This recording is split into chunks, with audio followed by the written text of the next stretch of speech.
नीरवे दवाई तो लड़का दहेज मांगे ना।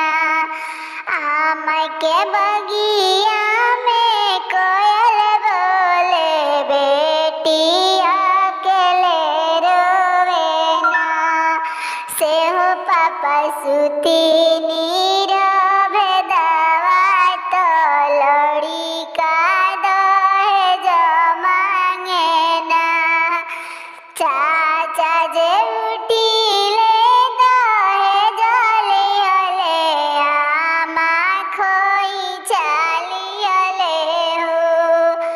चाची जे उठिले दहेज लिहले भाभी खोई चालिहले हो।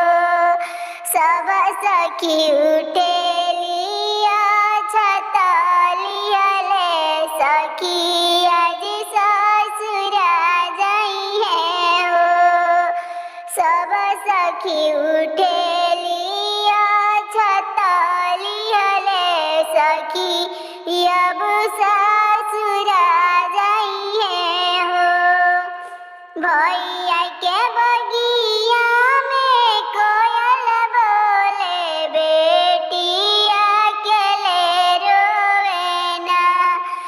से हो पापा सुती नी